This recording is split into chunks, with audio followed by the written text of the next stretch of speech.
Hey guys, welcome to the channel. In front of me is a Saginaw steering column, mostly used in GMs, some Jeeps. This is a tilt version. The non-tilt version is much more simple as far as the guts inside of it. This one could be a little tough, so if you're thinking about doing this, be prepared, okay? What I'm going to do is be very meticulous. We're going to take every nut, bolt, spring, clip. We're going to take it all apart. And then there'll be a video coming out in a couple weeks where we put it all back together again, only completely restored, cleaned up, painted. This one has a few issues. It's got the wonderful 1970s, 80s sticky steering wheel thing going on. There was a cover on this. I cut it off. We're going to put out a video on how to remedy this situation. This guy also has way too much play in it. So, as you can see, that should not be happening. So we're going to figure out what's going on in there. So let's start off with step one. All right, I'm going to take a trim stick here. Just pop off this horn pad. Set this aside. Now I realize there's a lot of different steering wheels out there. If you've got one that looks like this, on the back side, there are two spots where Phillips screws are. Take those out, and then don't just rip this thing out of here because it's going to have a little ground wire attached here for the horn. So just be careful of that. Okay, next we've got this retainer cup. We've got a little clip here. Spread that. Pull that guy out. You could probably get that out with a regular screwdriver. Set this aside.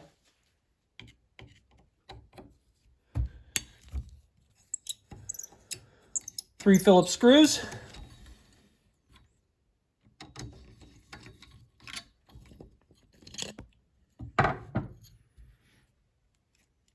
Okay, we see we have this little plate behind it. This is a spring-loaded plate. All right, next is the nut here. This is a 13/16.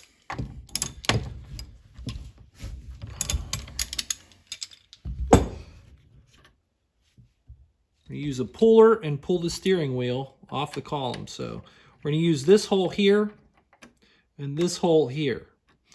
Iron a bolt, little thread in there. Easy.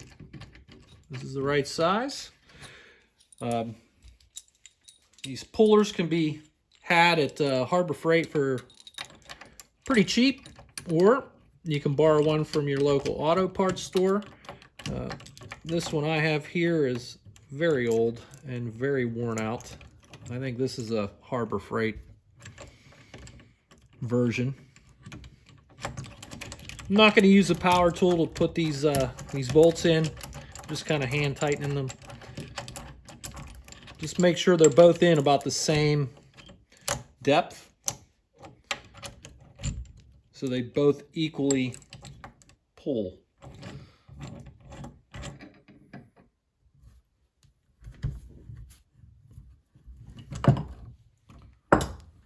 That's it. Not too much pressure is needed to get that steering wheel loose. Well, I can tell just by feel that's going to come right off. So let's get this tool out of the way.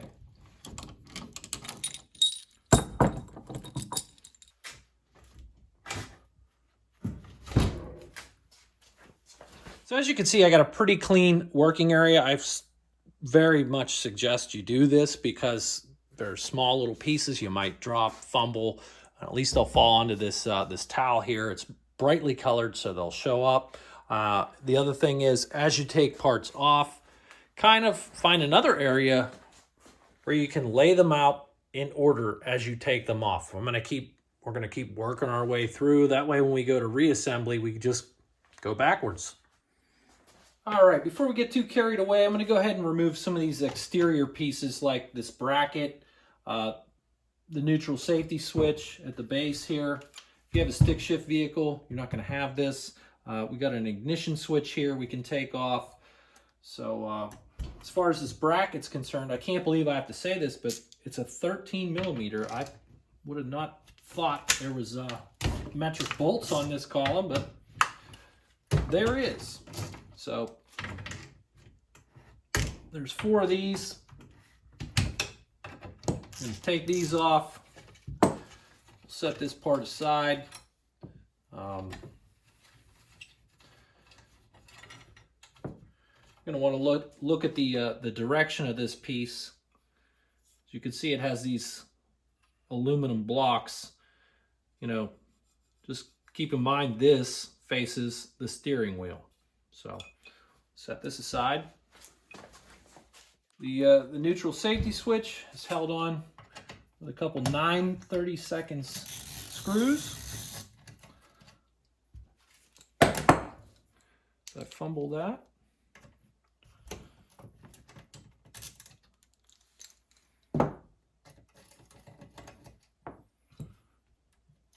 Just lifts right off there.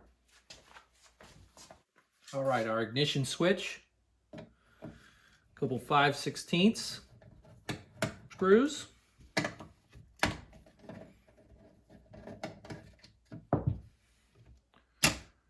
Comes right off. There's a little shaft goes into this area right here.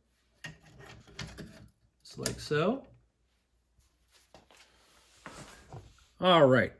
Right here we have a plastic cover. They call this the lock plate cover.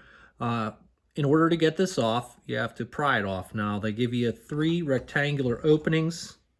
You can take a screwdriver in here, and may help to take 2 screwdrivers so you can pry and hold. Pry this guy.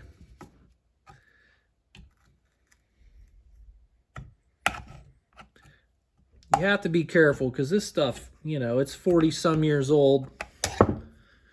Some cases older. And this plastic wants to crack. This one started to crack a little bit, but we're still okay for now. So you got that piece off. We set that aside, and you can see the lock plate there. This guy's a little difficult. Now, you're going to need a special tool to do this, or some ingenuity and make your own tool, but what you do is you push this piece down and hold it while you pick this little lock ring out of here. Here's what my tool looks like. They have several of these available online. You could probably borrow this from your auto parts store as well. All right, so I'm going to take the center section, goes right onto the shaft, and you thread this guy down until it stops.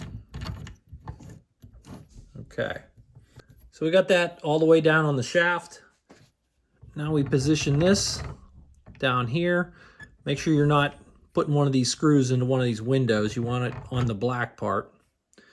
And I'm going to turn this center nut all the way down and kind of lock it in place. Okay, now we're locked in place. I'm going to turn each one of these screws in a little bit at a time. So I'm going to alternate this side, this side, this side, this side. We're going to just turn it in. And what that's doing is that's pushing this part in. Sounds more complicated than it actually is, guys. Sorry.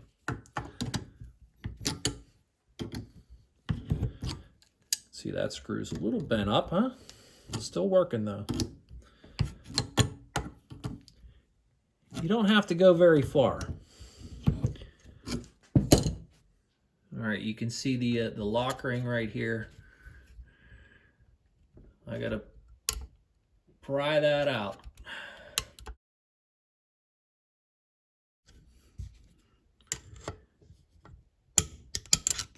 There, finally. We got it up out of that groove. Get this guy out of the way. There we go. There you go. I just kind of pried that up. Get this stupid little clip out of the way. This guy will just slide off. I'm going to pull the cancel cam out. Along with it came the upper spring. We're going to take a Phillips and remove a turn signal stock. Slides right out.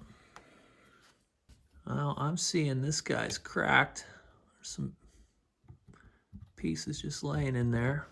It's part of our turn signal switch.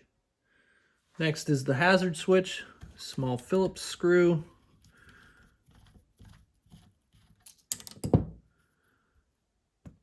See, there's a little spring inside here. So we'll keep this guy all together. All right, looking inside, we've got to get 3 Phillips screws out. One there, one there. There's one over here. It's right behind the switch. Just click it. There you go.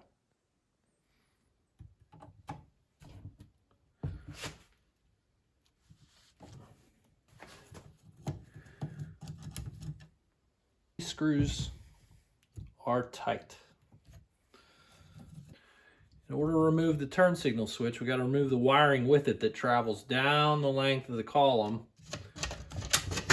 and is retained back here. All we have to do is kind of slip this out of its bracket. Now it's free, and we got to feed this guy and the wiring all the way up through and out the end of the column.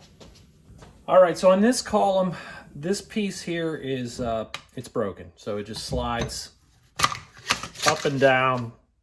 So we can kind of get a glimpse at what we're dealing with here. We have this plastic channel or shield that shields these wires. It's retained by these 2 square bosses here. You can kind of flip that up, pull that out of there. You can see how the wires were in this slot. Okay, so we're gonna turn the column around,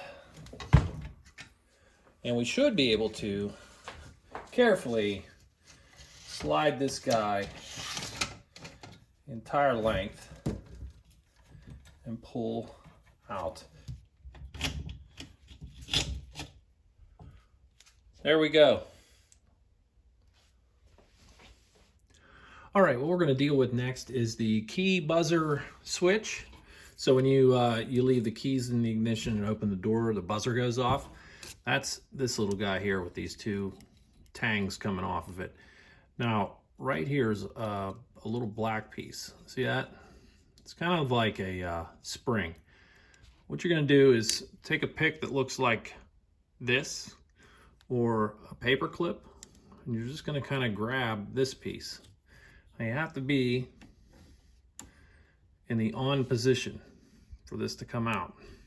Just give it a little tug carefully. Again, it's not going to come out if you're not, there it goes, if you're not in the on position. And this is what it looks like. So what we were grabbing was this spring right here. All right, next up is the lock cylinder itself. So we need to be in the off unlocked position, which we are. Now you can see on the inside here, there's a little slot right here. There's a tab that we have to press in and at the same time pull the lock cylinder this way. So I've got a really skinny standard screwdriver that'll fit in there. I'm gonna press that in and pull this guy.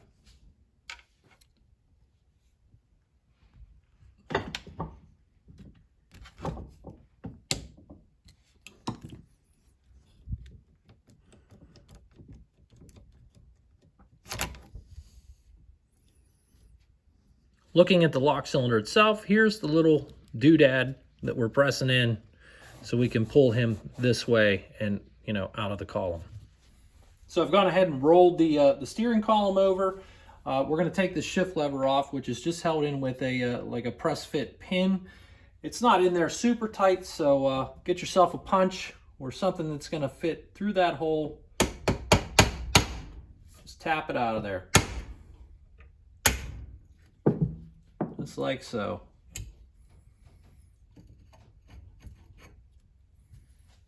Let's go ahead and roll the column this way. We're going to unscrew this tilt lever. This is pretty easy. There's a couple little flats at the base of this stock. I'll let you grab it. I mean, once you get it loosened up, it just spins right out of there. Keep this guy handy. We're going to need him in a little bit. Next up are these 3 silver Phillips screws. If I remember correctly, they're in there pretty tight.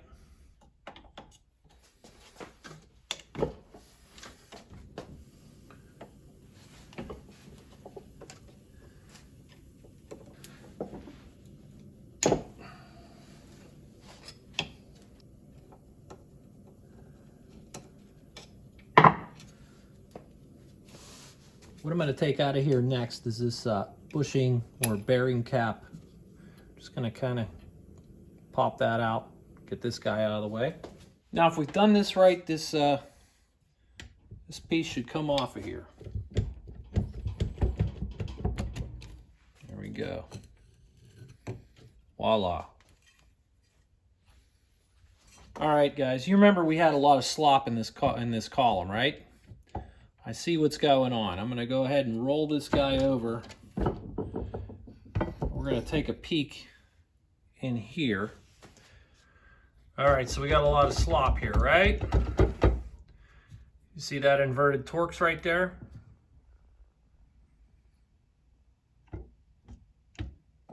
That thing is backed out.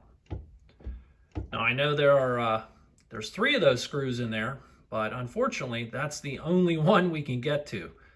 That's why we're ripping this whole thing apart. All right, next up is the tilt spring retainer. See this silver guy here with the square in it? You're gonna get a Phillips screwdriver that's gonna fit just like so.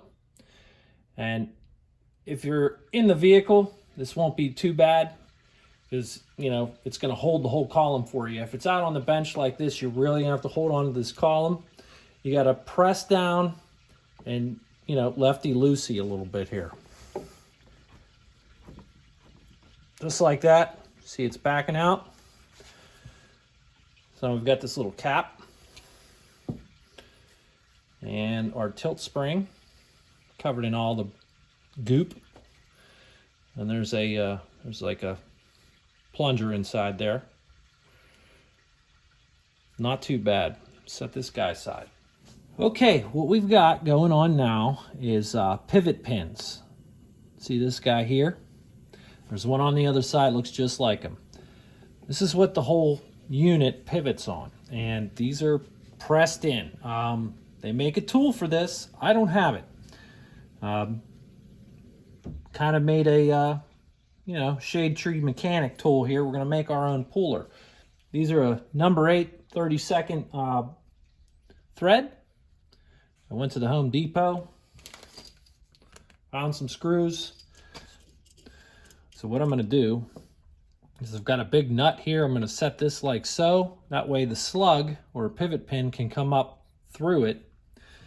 And yeah, you can make fun. It's cool. I got a whole bunch of washers stacked on top. So my tool kind of looks like this. I'm going to go ahead and thread this screw in like so till it stops. I'm going to position this nut so that pivot pin will come up through and not be obstructed by, you know, catching the edge of it. So now what I'm going to do is I'm going to turn this little nut and hope to God that pivot pin starts to work its way out of there. Now it might move a little bit and then this thread will start to strip where the nut is. That's okay. Swap it out for another nut and a screw. Keep going. Might strip that one out. You might go through several of them, but they will come out.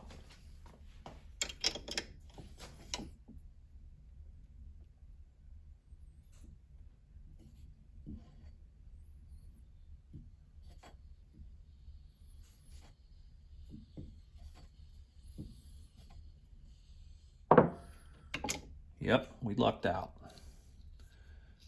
Take my little shade tree mechanic tool off here. That is what our pivot pin looks like, just like so. So now let's do the other side. Real quick before we take this other pivot pin out, put your column in the full up position. So you're going to reinstall your tilt lever. Put this all the way up in the full up position. You could have done that, you know, when the spring was still in there.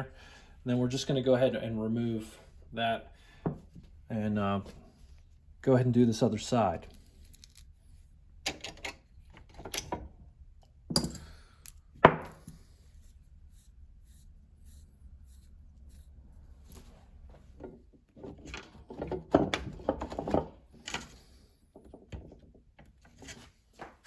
All right, you saw me wiggle that, and it loosened up these bearings here.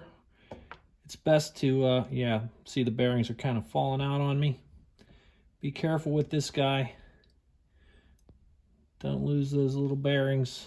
Pull that out. It's got a top retainer. And then we've got several bearings that fell out in my hand, and I've got several inside here that I got to pick out of there. Make sure you find them all. If you can reuse this bearing, you're going to want to do that. Otherwise, it's pretty expensive. I think things like 40 bucks just for a set of these little bearings. So I did find all of them. I'm going to put these aside. Now there's another one that looks just like this in the back here. All right, guys, forgot about this part, sorry. We're going to go ahead and reinstall our tilt lever.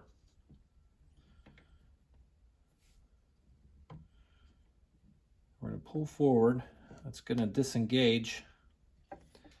We're going to carefully pull this whole housing out of here. I got some bearings dropping out. And they're hitting the towel, which is good. So I'll be able to find them. Here's the bearing itself. We'll pull this guy out.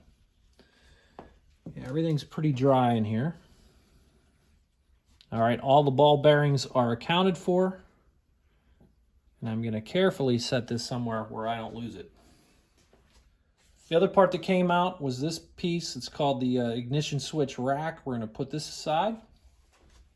All right, I've went ahead and flipped the column to its other side here. We've got the firewall side. And take this big clip off, just like so. This guy.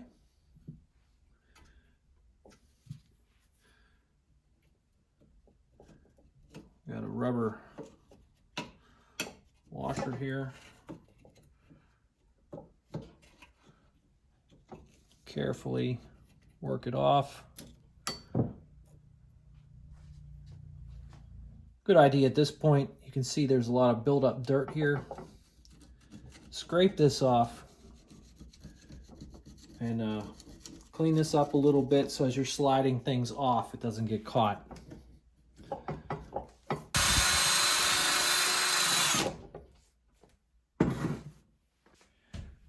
Now we can work this plastic collar out of here, hopefully. Okay. Spin our column back around. Pull the center shaft out.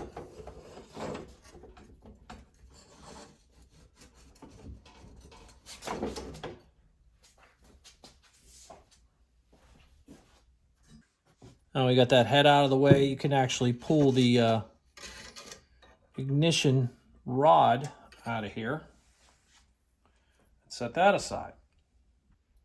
Next up is this clip here. We're going to get this out of the way, and then right below him is this washer.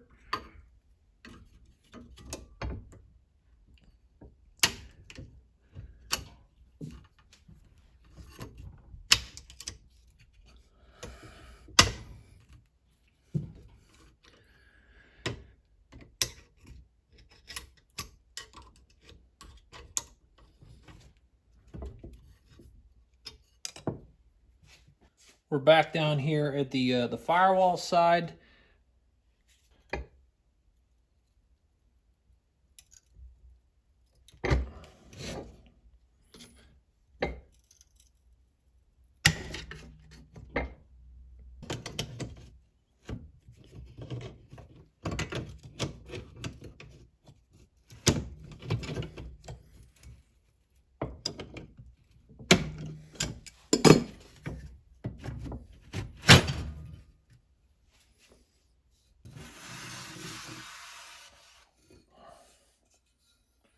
One shift tube.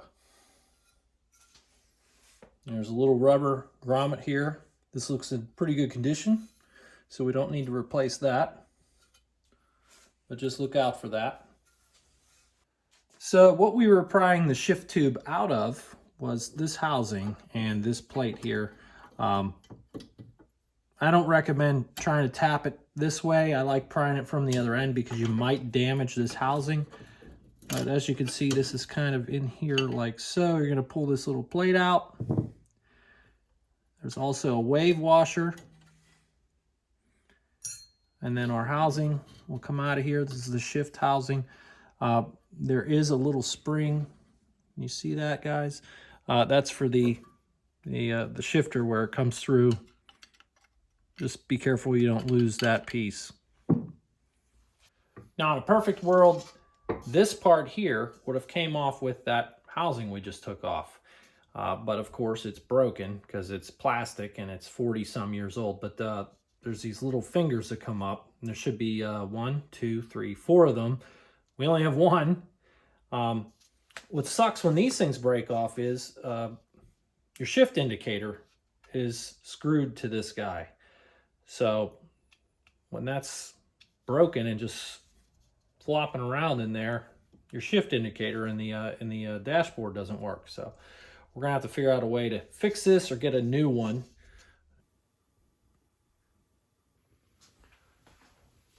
Well, that's disassembly, guys. Look for the reassembly video in the next month or so. In the meantime, I've got to clean a few parts up, paint a few parts, order a few parts. The reassembly is kind of the tough part of this job. So if you're going to go in this deep, have a well-lit working area where you can find everything that you drop, just like I do. Don't try to do this while it's in the car because it's a real bear. So, till then, I'll see you guys later. Have a good one.